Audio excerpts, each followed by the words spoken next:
Hello! Time ఏమో 11 అయింది. మనకేమో చాయ్ మీద క్రేవింగ్స్ వచ్చాయి.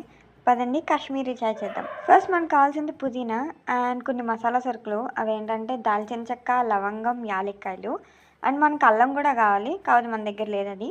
సో, ఉంటే ఏసుకోండి. లేకపోతే స్కిప్ చేయండి. ఇప్పుడు ఇలాంటిది ఒకటి తీసుకొని దాంట్లో మనం తీసుకున్న ఐటెమ్స్ అన్నీ ఏసి దీనికి దంచుడు కార్యక్రమం పెట్టాలనమాట.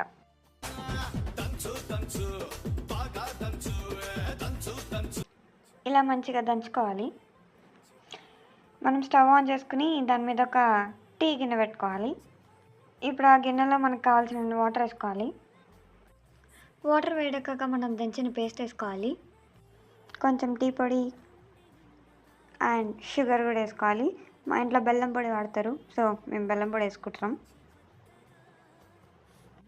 దీనిలో 5 మినిట్స్ మరిగాక దీనిలో మనకు సరిపడంత పాలు వేసుకోవాలి. వేసుకున్న పాలను కూడా ఒక 2 పొంగులు వచ్చేంత వరకు పొంగించుకోవాలి. ఈ పొంగించుకునే ప్రాసెస్లో మనం జాగ్రత్తగా ఉండాలి. ఒకవేళ అది పొంగి బయటకు వచ్చిందంటే అమ్మ చేతిలో మనకు ఒక్క దెబ్బలు తప్పవు.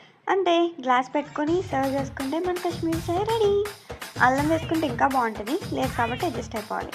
సో రెసిపీ ట్రై చేసి మీకు ఎలా వచ్చిందో కామెంట్ చేయండి. Bye friends, subscribe.